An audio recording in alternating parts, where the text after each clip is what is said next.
सविता राणी पुणेकर यांच्या राहुटीमध्ये आलोय. काय म्हणताय? तारीख गेलेली आहे सर 24. या इकडे. नमस्कार. आज गुढीपाडव्याचा दिवस आणि अनेक गावपुढारी तमाशा बुकिंगसाठी येत आहेत. काय सांगाल बरं, आजचा दिवस महत्त्वाचा असतो? हां, पहिल्यापासूनच आजचा मुहूर्ताचा दिवस. हां. आज गावगावचे लोक इथं आमचे कार्यक्रम ठरवण्यासाठी येतात. सकाळपासून यावर्षी किती उलाढाल झाली असेल बरं? काय सांगता येईल अंदाजे? तसं काय सांगता येत नाही, तरी निदान 200-300 करार झाले असतील. हां. सर- यावर्षी सर- चांगले सर- सुगीचे दिवस आहे का म्हणायचं? काही व्यवस्थित आहे, तसं काही व्यवस्थित. नाही. हां, चांगले. कोरोनाच्या फक्त काय काळामध्ये वाईट परिस्थिती. थोडंसं जरा बारामतीमुळं परिणाम झालाय. हां. अजितदादांमुळं त्या कार्यक्रम काही म्हणजे तिकडं हां काही गावांनी ठेवले नाहीत. हां हां. तेवढा जरा परिणाम झालाय, पण इकडे तिकडे कुठेतरी करून आता ते दिवस भरणं भागच आहे, बरोबर आहे. करावंच लागतंय. किती बुकिंग झाल्या बरं आतापर्यंत? माझ्या हा सगळ्या सगळे झाले असतील, 200-400 सगळे गेले असतील. आज आज? आज 200-300 करार झाले. नाही नाही, तुमचे स्वतः माझे 27 झाले. 27 झालेत का? टोटल 200-400 झाले असतील. हम्म. नक्कीच. बरं मला सांगा, तुम्ही आता एखाद्या गावात जाता, गावात गेल्यानंतर काही तरुण मंडळी तुम्हाला त्रास देतात, कलाकार मंडळींना अनेक अडचणी असतात. काय सांगाल बरं त्याबद्दल? लोकांचा त्रास होतो तुम्हाला? नाही, तसं नाही म्हणता येत. हां. असं काही नाही.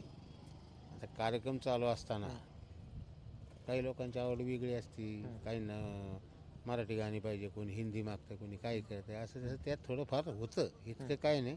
आणि तसं पाहिलं तर आपला जो समाज आहे, महाराष्ट्रीयन रसिक आहे ना, त्यांचं प्रेमच आहे या कलेवर. आपण म्हणतो थोडाफार आता एखादा अपवाद घडतं काही, पण असं नाही. त्यांचं प्रेम आहे, त्यांचा आम्हाला आशीर्वाद आहे, त्यांचं सहकार्य म्हणूनच ही कला जिवंत आहे. नाही तर काही राहू शकत नाही. आता शेवटी कसं आहे, कार्यक्रमात थोडा बदल झाला आहे. पूर्वीचा म्हणजे गणगवळण, रंगबाजी, वगनाट्य, आमचं तमकं तो विषय आता राहिलाच नाही. आता सगळं ऑर्केस्ट्रा टाईप फक्त गाण्यावरच आले.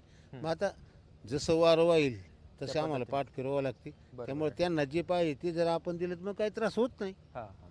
असं किती वर्षापासून तुम्ही या क्षेत्रात आहे बरं? मला 51 वर्ष झाली. तुम्हाला स्वतःला कसा होता प्रवास हा संपूर्ण तुमचा आजपर्यंतचा? चांगला प्रवास होता. संघर्ष, अडचणी? केले अडचणी झाल्या. वैयक्तिक तसं पाहिलं तर मी 1975 साली चंद्रकांत ढवळपुरी, दत्ता माडिक पुणेकर, 1 नंबरचा तमाशा त्या काळातला. त्या तमाशात मी लेखक म्हणून आलो. त्यानंतर काही दिवसांनी मी गाणी लिहायला लागलो. दत्ता माडिक पुणेकरांचं लंगडं मारते तंगडं, लिंग द्या जाऊ का तुला, हे असंच चालायचं. अशी जी गाणी आहेत तर ती माझी आहेत, मी स्वतः लिहिलेली. ते फक्त संगीत द्यायचे आणि गायची स्वतः. पण ज्या गाण्यामध्ये बुवा दत्ता माडिक म्हणे किंवा दत्ता म्हणे किंवा माडिक म्हणे असं असेल, ते गाणं माझं. मी स्वतःचं नाव माझ्या गाण्याला कधीही लावलं नाही. कारण दत्ता माडिक पुणेकरांचं मी जावई. माझं नाव अशोक काटे. एखादं गाणं वगैरे म्हणू शकता का तुम्ही?